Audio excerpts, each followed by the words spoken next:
the stories of how they survived. Welcome to The Awakening. This podcast is about telling the truth.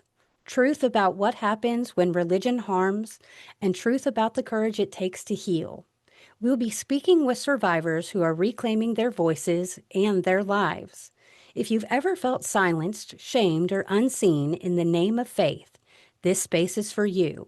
You are not alone. Welcome back, everyone, to the third episode of The Awakening. I'm your host, Heather Foy. And I'm your co-host, Tamara Buchanan. We are so excited to be back with you guys once again, and today we have an incredible guest with us. Her name is Mary Byler, but she goes by Fee.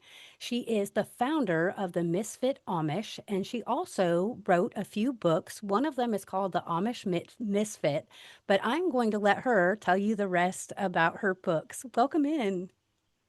Hi, Hi, Mary. good morning. Good morning. It is so exciting to have you here. Now, you do a lot of work, don't you, Mary? So tell us a little bit about what you have your hands in. What I have my hands in right now is co-writing a book with a former plain Mennonite woman. And we're calling it Not So Plain and Simple because we're kind of talking about some of the differences and similarities between Amish and Mennonite culture. Uh, it's been very enlightening to just write like that. Now, But you grew up Amish, right? And you were in the Pennsylvania I community, was correct? I was born in Pennsylvania. I lived in three different Amish settlements in Western Pennsylvania, and I also lived in two different Amish settlements in Wisconsin. I So escaped in 2004 from an old order Amish community in Wisconsin that I was baptized into. And for the listeners, what is that exactly? Is it a Wh- more is it more strict? Is it more conservative? Oh dear. Okay. Well, let's begin. Okay. So with Amish, you have decentralized leadership. They were formed roughly in 1693 by a group of people that followed Jacob Ammon and Jacob Ammon's ideas. We split from the Mennonite church because partially we didn't agree with their shunning policy at that time. And even the baptism instructions that I received in the Old Order Amish church in 2002, 2003. I think it was 2002 when I was baptized. Anyways, when they did the baptism instructions, we actually called it going after church. We didn't call it baptism class. And they used the Dordrecht, Holland Articles of Confessions of Faith. Articles 16 and 17 tell you how to shun people. Well, first they tell you to shun people, and then they tell you how to shun people. That is still enforced in many old order Amish churches and many churches. However, comma pause, I do want to give a disclaimer and talk about the fact that sometimes that the way that it is enforced can vary greatly depending on the type of Amish you are, or even sometimes your family. And So you with had that, described before that, like, within these Amish orders, that they're not the same. So you cannot compare one order to another order because they may not be following the same rules or whatever, correct? that's right. That's called overgeneralizing, which often gets done by the general public because they don't understand the routinization of charisma.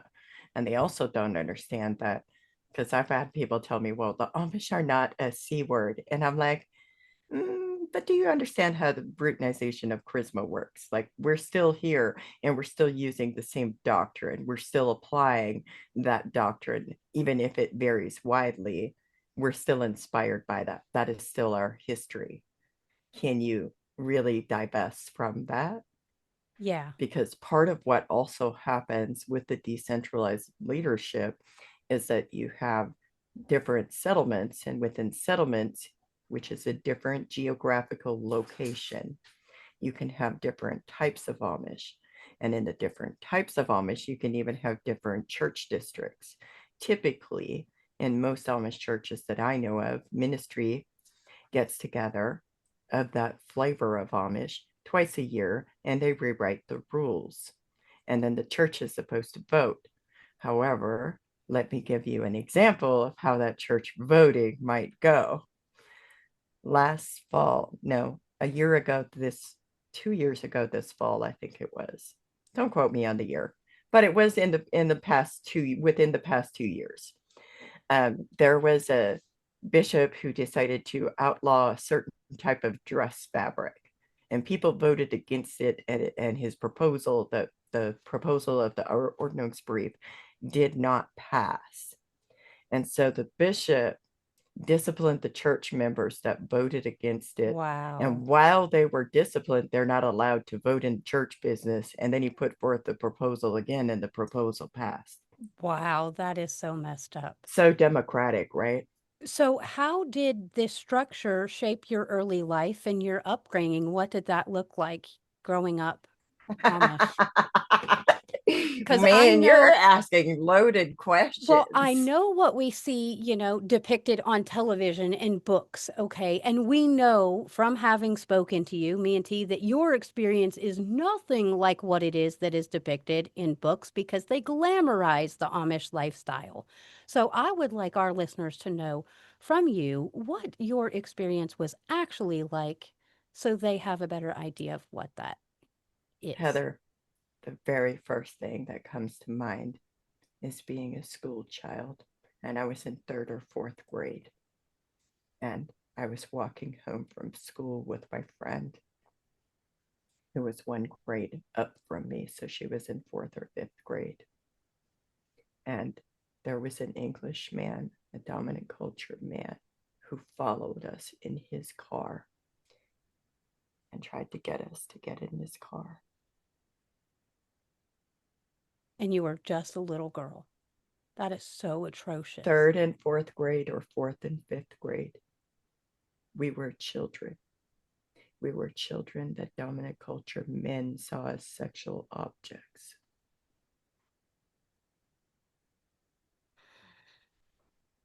So that may be shocking to some people's nervous systems. Do you think? But it's truth. Yeah, it is truth. Sadly, it's the way things go. It's also indicative of, you mentioned the romanticized or glamorized viewpoint that you see in media. That is what I mean when I say being Amish is not just a religion. It's not just a culture. It's not just a way of life. While it is all of those things, it's also a business, and it is an ethnocentric group.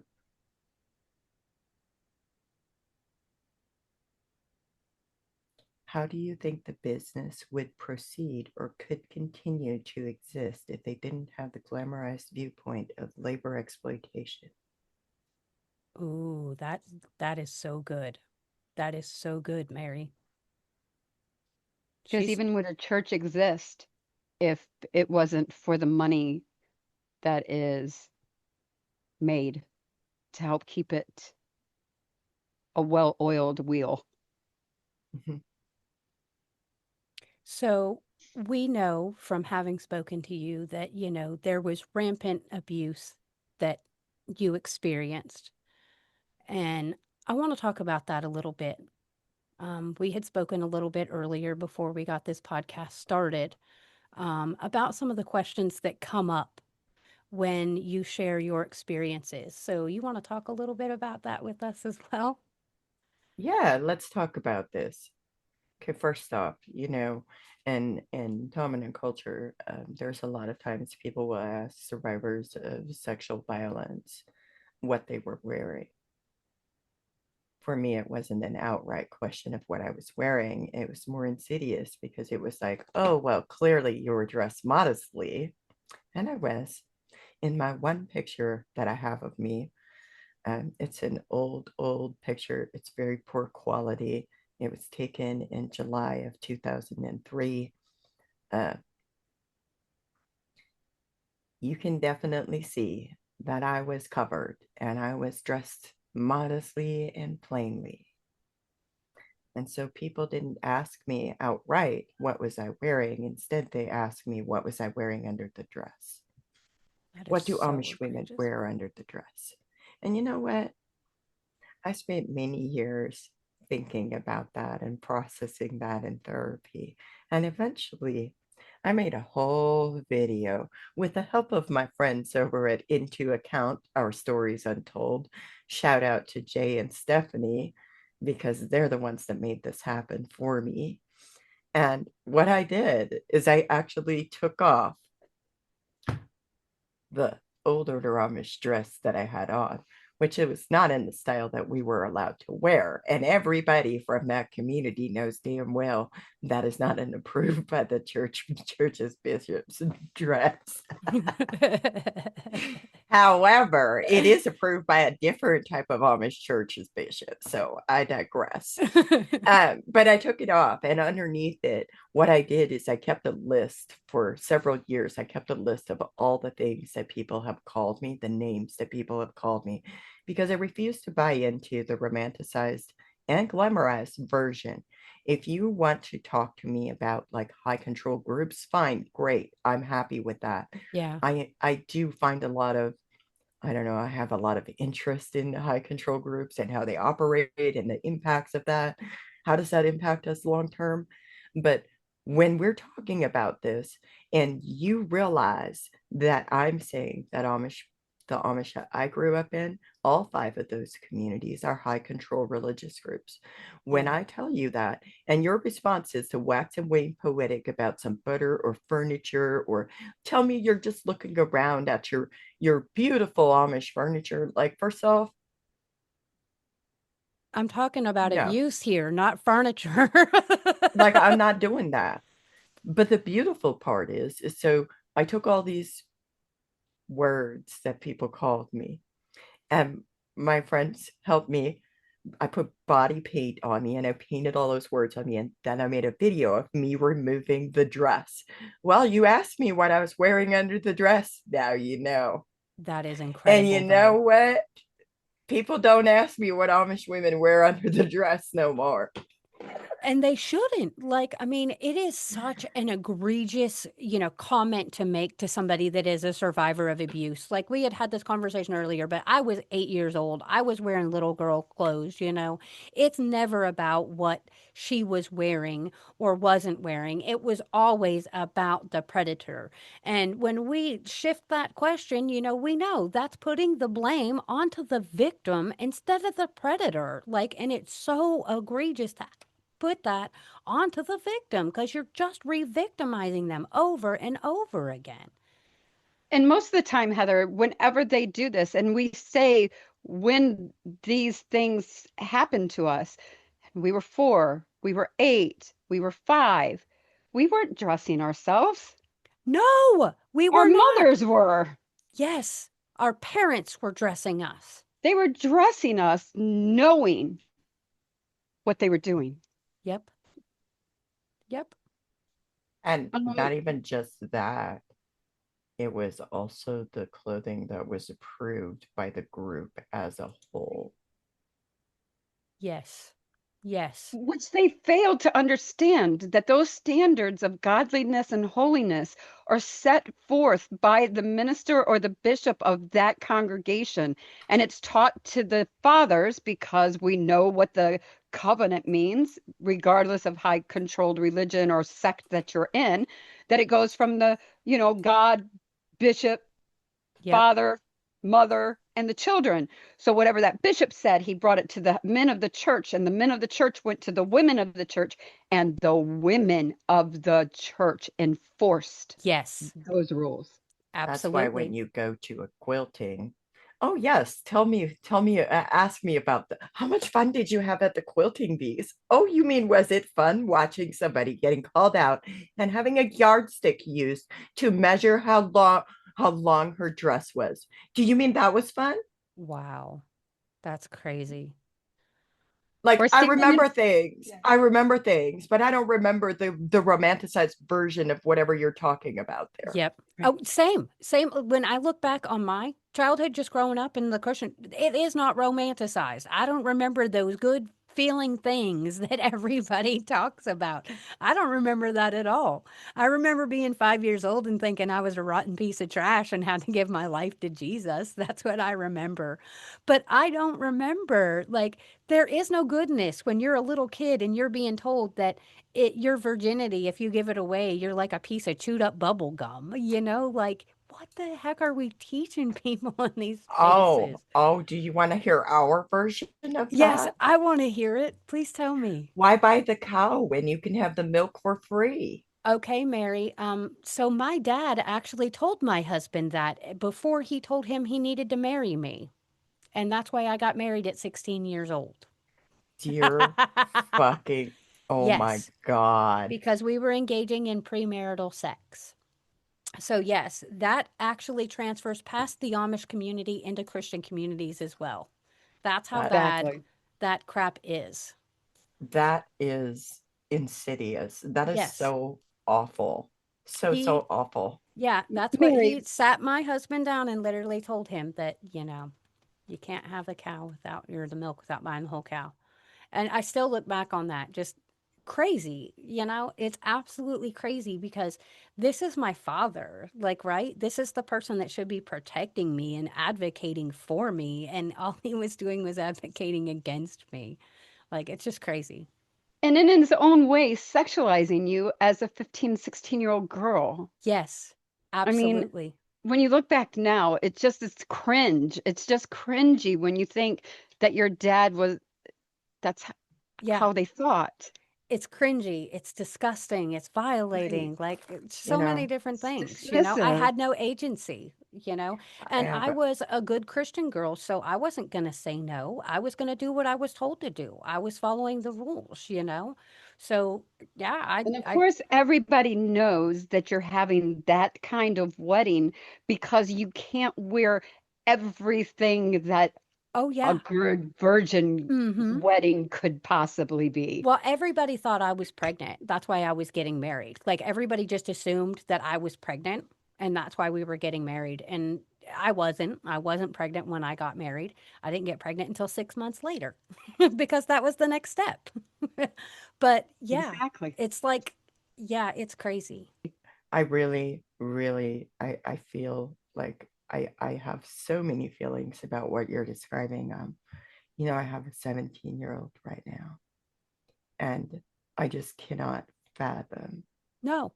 looking at my child in that way or that Yeah, manner.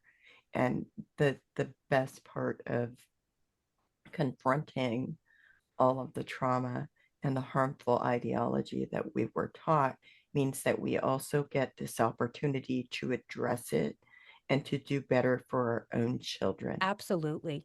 But it Absolutely. doesn't mean that we didn't experience that harmful No. behavior and treatment.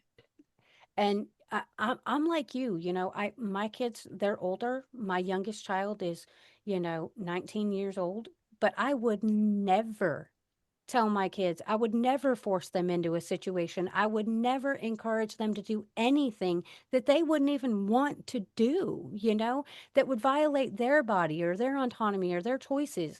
And trauma, what I've been through, has taught me better to how to be a better parent. I'm not perfect. I still get stuff wrong, but at least I'm willing to listen to my children when they come to me with their complaints and they say, "Hey, mom, maybe we shouldn't be doing this because this is hurting me a little bit," and I can say, "Oh, okay, yeah, I can work on that."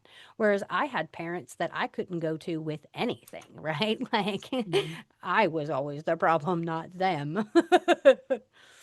It kind of So, goes I back know in. looking at my children now, right? When they come to me about things, because their first part of their lives, they were raised in a high controlled religion as well. When they told me that they needed to talk to me about something, I found it so uncomfortable the first time when it was about my behaviors as a yeah, parent. And the behaviors that I was showing were completely from my childhood and my indoctrinated ways. And I remember taking a deep breath, like flinching, like wanting to become defensive. And I said, I won't do this. That's what my parents always did. And I Yep. just kind of like looked at him and took a deep breath and I said, it's okay. Call me out. Yep. Let's talk about it. Let's try to make sure we undo those things that have been so harmful that I have yet to unpack. Yep. And thank you. Well, and Because I we're healing, we're growing, Right. and we're unlearning bad things that were taught to us and woven into who we are as people, okay? Mhm. And that stuff doesn't just go away overnight. It takes time to unring and undo all that harm. So, for us to just be willing to be open, to listen to our children is huge compared to where we came from. Because where we came from, that wasn't even an option, you know? We were taught to forgive things that were unforgivable and act like those things didn't even happen, right? Like, no, my dad's not an abusive person. He's a good man of God, right? But We'll just let oh, we're not Jesus doing that. decide where he goes. But for us, Yeah. he's forgiven. Mm-hmm. but we should really be so grateful we're suffering in this life and not the next life. Mary. Like, let's really go Yes. there. And furthermore, I want to point out to like really, you brought up a vital and crucial part of when you're parenting a post like exiting a high control group, shit comes up. Shit comes up. Yes. And when your kids have been given the safety to express themselves to you, it is up to you to take that information that they're giving you and respond in a way that continues to embody safety and a mutually beneficial relationship between Absolutely. you and your child. You can't do that if you're Yes. continuously defending your actions, even when those actions are actually harmful to your own child. Yes. Right. You People have to wonder take why we accountability. have this epidemic of people who are disconnecting from their families of origin and from their parents, um, from DNA shared people. Well, part of it is because of the fact that you get people who say, I love my child, but I don't agree Mhm. Yes. with the way they're living. Yep. And that, in and of itself, is a very, very judgmental statement, Oh Mm-hmm. my almost gosh, as so if the true. parent thinks that they own their children and their children owe them. Their Yes. children owe them blind obedience like they are property, as if, Yes. like, children, and women by extension are Mm-hmm. just property to be passed around. And that's what we should accept. Exactly. So, Fee, in your early experiences with faith, religion, and your culture, when did you start to feel and know that what was happening was not right? How did you get that knowledge? How did you understand that I need to do something? Where did you get that information from? Because in high controlled religions, we don't have school teachers, social workers, police officers, people of the public that we could readily go to when we and just say something about, and then they have the information to say, oh my God, we need to do something. So when did you come about that awareness there's a and how? there's a 2005 article written by Nadia Labia for a legal magazine called The Gentle People. I will send it to you. It was published in February 2005, and I'm gonna tell you this. Uh, One of my distant cousins that I knew that lived in the same settlement that I lived in, she's no longer with us. But I knew that her father was essaying her, and somebody reported him to law enforcement. And he tried to run away. They caught him with a suitcase. His name was Raymond Byler. He's from Ohio. And he was prosecuted. His wife is quoted in this article talking about me and my mother. And I think it's fucking rich. I think it's fucking rich that her goddamn husband raped her child. And then he made his things right in the church. And then he continued raping her child. And she did fucking nothing. And she has the audacity to talk about my mother's dirty house or my mother's house not being clean. And then to say that Mary inherited her tendency to talk out of turn. I think it's fucking rich. Wow. When that story went through the Amish community, that's when I was inspired to figure out how to and maybe. And then I saw a therapist. I saw a therapist from 2003, the summer of 2003. I saw a therapist from then until like it was like a year. I had intensive outpatient therapy, and during that period of time I left the church. There were so many people who were in mental health positions and in social services positions who really tried to convince me to stay Amish. It was inconceivable and unbearable. That's crazy that they were convincing you to stay Amish. Like, how in the heck were they, could they ethically be doing their jobs and trying to convince you to stay in that abusive environment? That is beyond me. Because if I leave the church while I'm under their care, then the church will blame them, and then they will be blacklisted, and it will impact their money. Oh, wow. So it was all about protecting themselves and self-preservation. So Yeah. what did your escape from the Amish look like?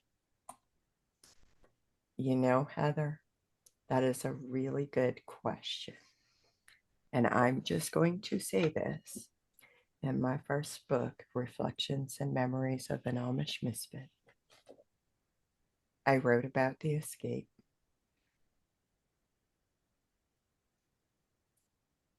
I think that the culture shock that came after when I escaped, and then simultaneously going through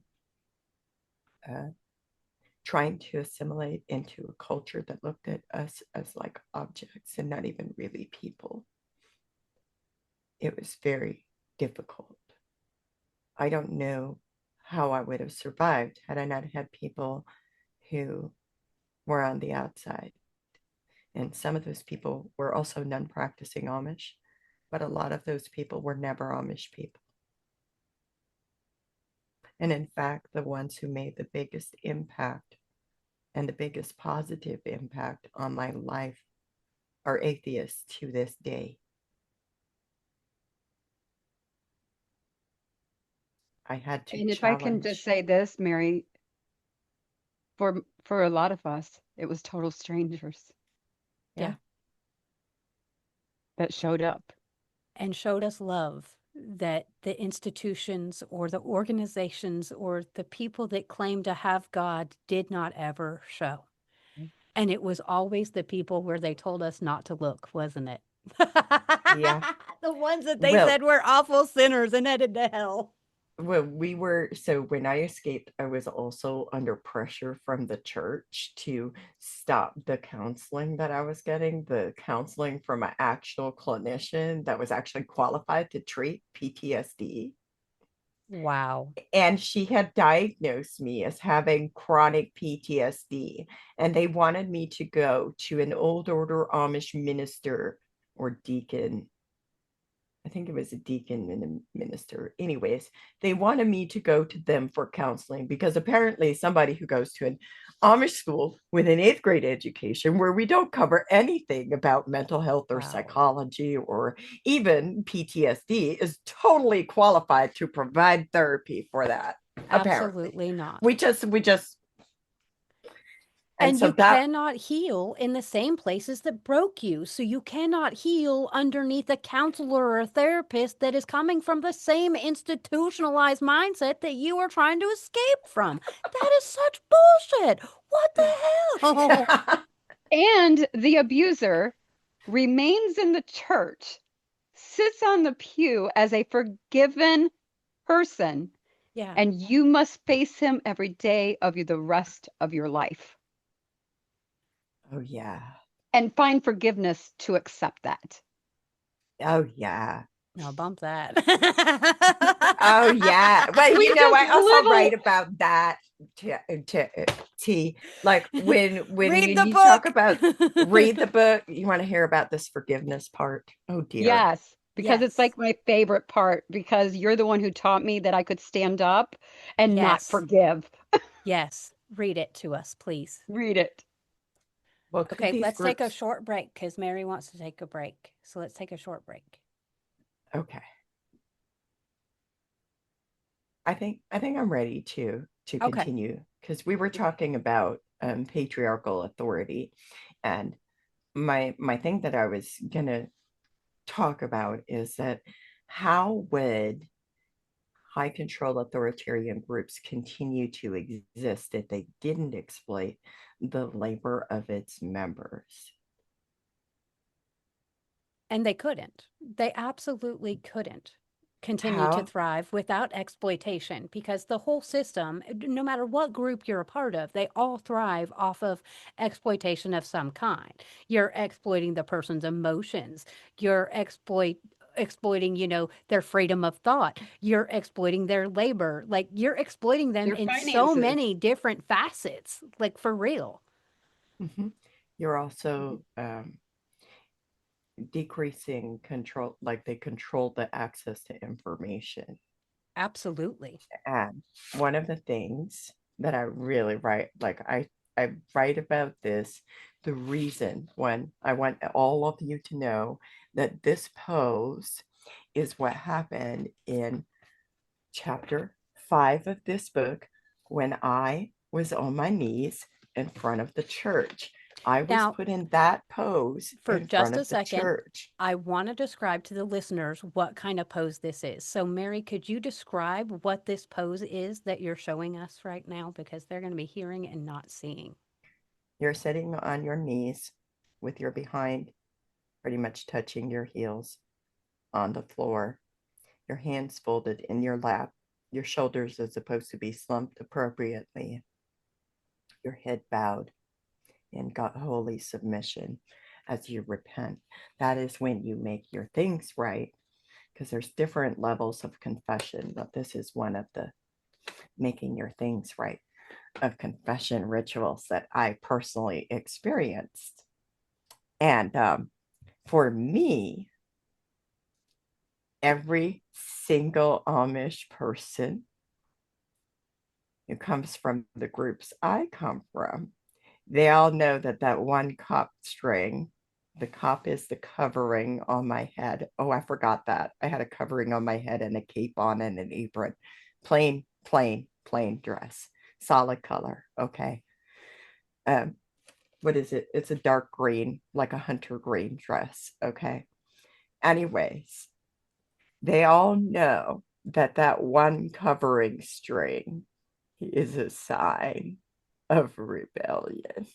I knew it. I knew it. I knew it. I knew it. Because they it was so also out of place. they also know that right here my hair is combed straight back and there's no holy part in the middle. Oh, that is so cool that you put those little, like, things in there, though, so people would see and recognize it right off the bat. And you Mm, guys can see this image too on the cover of her book, and Amish Misfit. Or that's Jezebel's Jezebel's Justice. justice. Yeah, Jezebel's this is on Justice. Jezebel's justice. And the other part of this is that my hair's dyed and you can And you're not allowed to do that. Is strictly forbidden. That is too worldly, Mary. That is well, you know. too worldly. So That I alone take is enough to get you shunned. okay, but did you see the cover of this book in the bright red here? Yes, I I'm did. just saying. Look, That's the like I first have a book that I track saw record. you, and I was like, I love this so much. There's actually a part in this book, Jezebel's Justice, where I write about the holy part of the hair. Oh, that's awesome. And there's like a part in this book where I write about Amish race women, uh, For the Read record, your I'm favorite. Read a part of your favorite. This way the audience knows what Jezebel's Justice is about. should we read a piece that I called Jezebel? Have you read Yes. that, Jezebel? Of course, you know I'm up for Jezebel every day. Jezebel. I listened to the sermon, swinging my legs underneath the backless bench. The virtuous woman sounds like someone I should be like. Yet Jezebel is to whom I relate. My little girl's sacred, stiffly starched apron is no longer so stiff and neat. The wrinkles show. I am more like Jezebel than any virtuous and holy girl.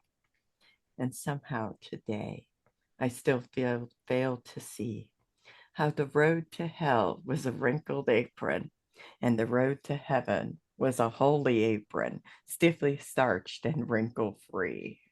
Wow, that is so good. That is so good. I love that. And so powerful because the symbolism in that is just incredible.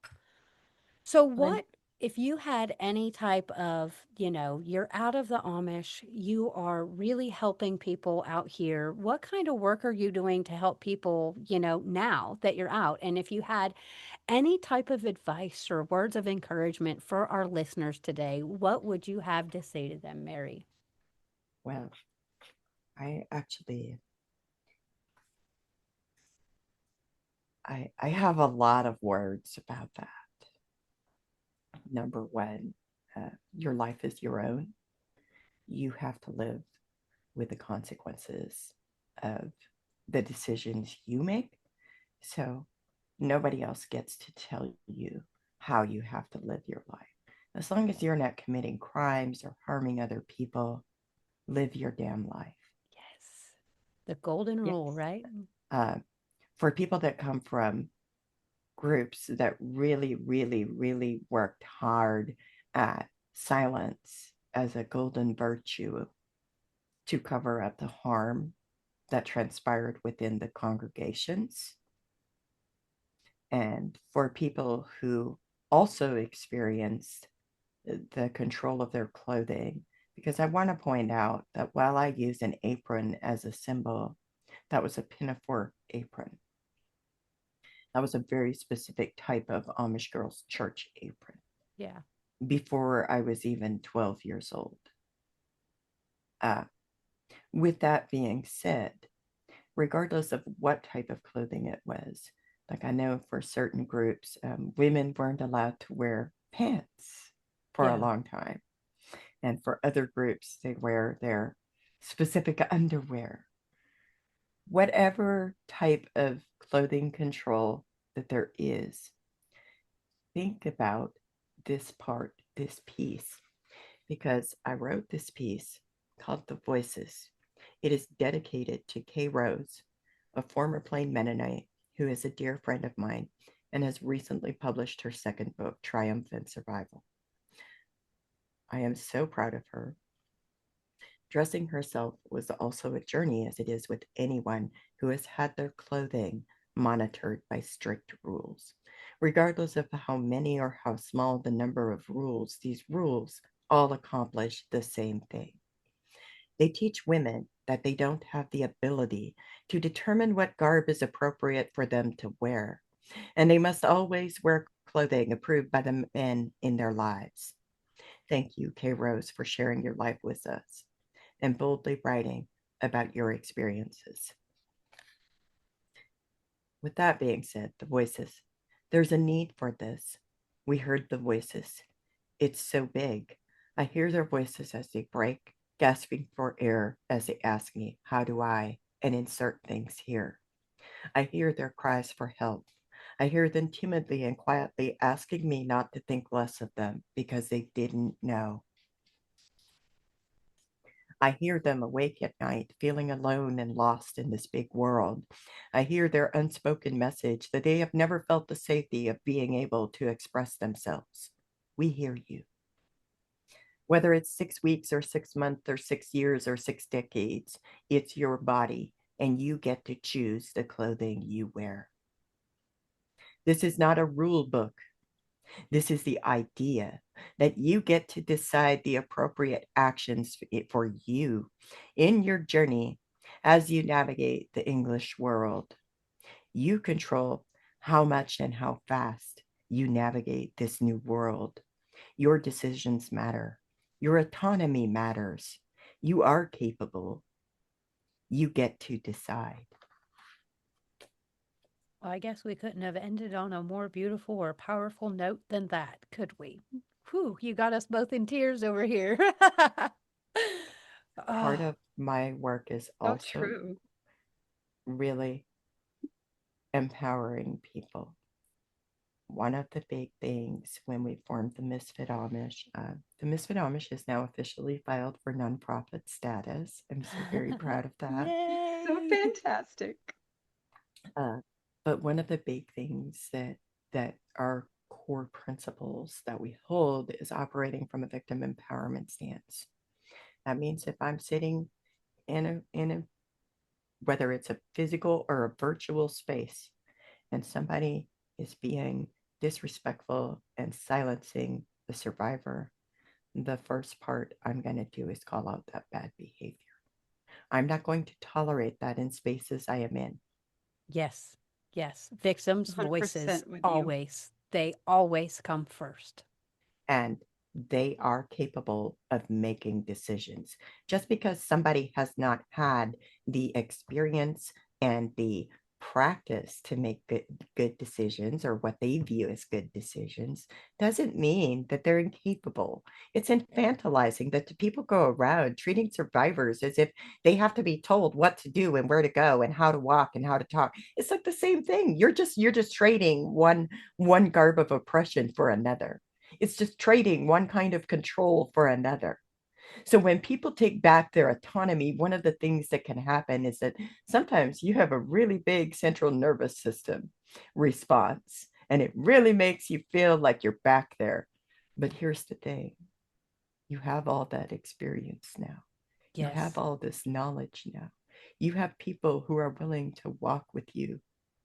You have people from many different ways and walks of life who are willing to walk with you and sit in the darkness through this thing, yes, and they got your back.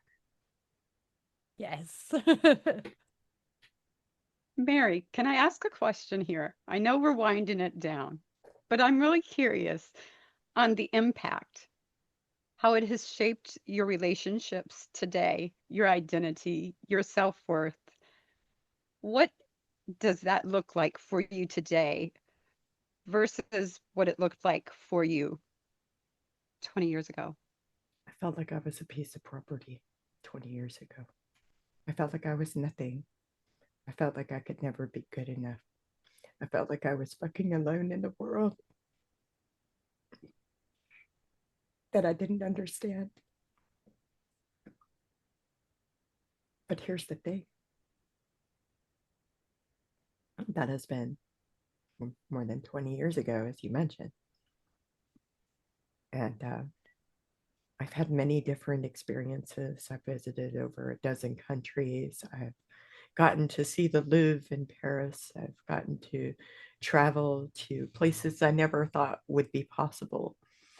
I've been to Hungary and sat at where the footsteps go into the river from the Jewish people that were walked into the river. I've gotten to see things I never thought possible. And through it all, I've had some pretty fabulous trauma-informed therapists.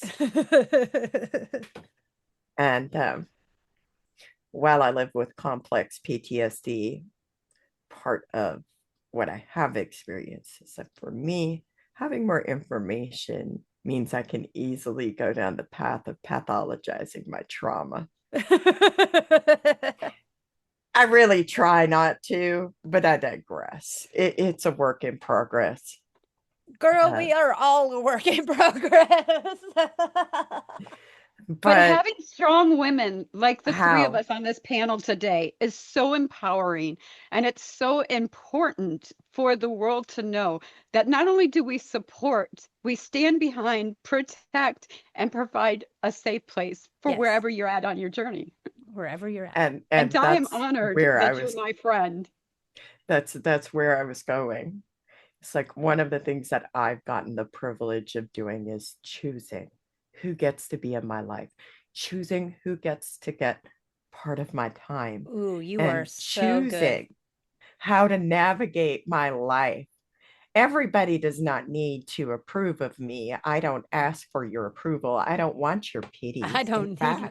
Nope. In fact, I don't need you to tell me you're sorry that I experienced all those things. That's not why I talk about this. I talk about this because abuse exists in groups of people around the world. Yes. Personally, my experience was abuse within Amish communities. And that's why I talk about that, because I still have loved ones that remain inside of these communities. And I really just want there to be a better future for future generations of children in the world, regardless of what type of group they are born into. Because my sin was being born Amish. That's why people couldn't intervene. And Mm. part of what I had to learn to figure out who I was is one, I didn't have a person, like I didn't have anywhere to go back to. People often think that we can just turn it off and it's as if we can go back to before the trauma transpired.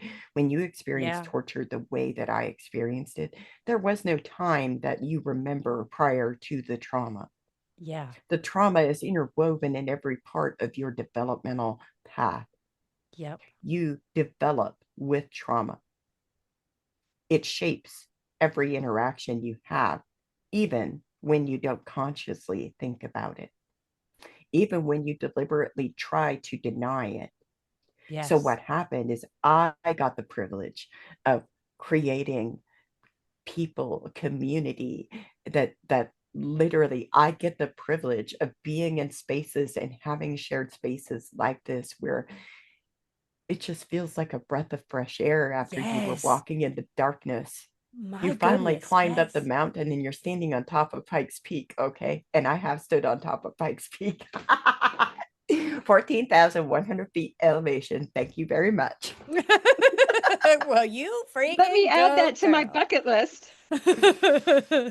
They have a train you can ride up to the top of Pikes Peak if you didn't know. So you don't have to drive up there no more, but they have a train.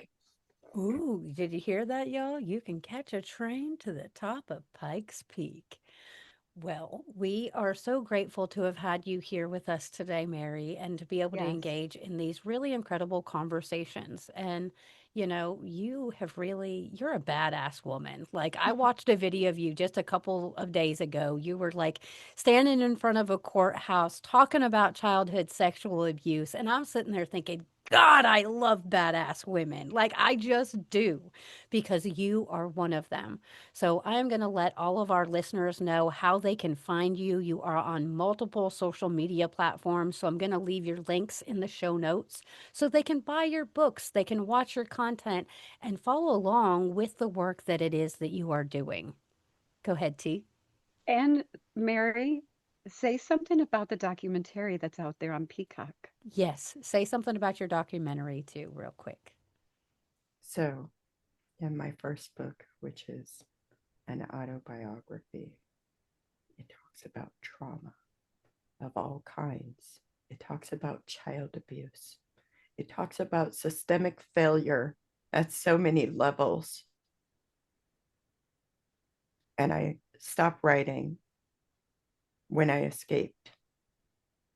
I do tell you that the abuse was reported, but I don't really talk about what transpired after that very much because that is like a fresh wound. But there is a documentary that you can watch that's called Sins of the Amish. It's on Peacock. You can see the 4 busloads of Amish people who showed up in court for a child rapist who said on the court record that he rapes a child. Wow. I think he guesstimated about 60 or 75 times on court record. But in the documentary, you can also see the stack of letters they wrote on behalf of perpetrators of child rape. That is just egregious. And that is the sins of the Amish. Yep.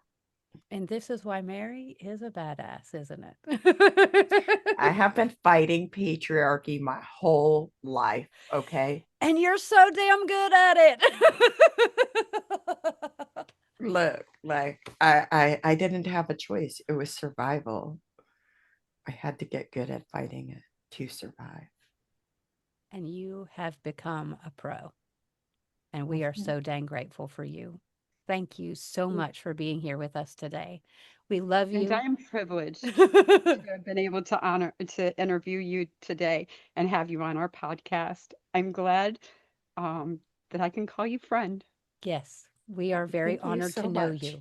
And it's really awesome knowing that we have this incredible community that reflects so many different people. Okay. I'm a Christian. T is an atheist. You're an atheist, but you're ex-Amish. We all come from different religious backgrounds, but we still can come together and have these meaningful conversations that are really helping change lives. So thank you for being here with us today. Thank you so much for having me. I'm so honored. And Heather, you told me to read you for filth if you mess up. Okay, read me for filth. What did I do? Okay, I just want to ask you this. Remember when I said it was an ethnocentric religion? Uh-huh. Okay. So I personally refer to myself as non-practicing Amish. I don't practice the Amish way of life very much. Uh-huh. I don't practice Amish theology really. Yeah. But I do practice some aspects of the Amish way of life. So Yeah. I just say I'm like a non-practicing Amish person. Why? Okay. Because until you extract the genetic conditions I live with as a consequence of being born Amish, I can never be can I? Amish. Okay. I am so sorry. See, that makes sense because it's a lot like being a Jewish person. You can't ever be an ex-Jewish person. And I apologize for that. That does make sense.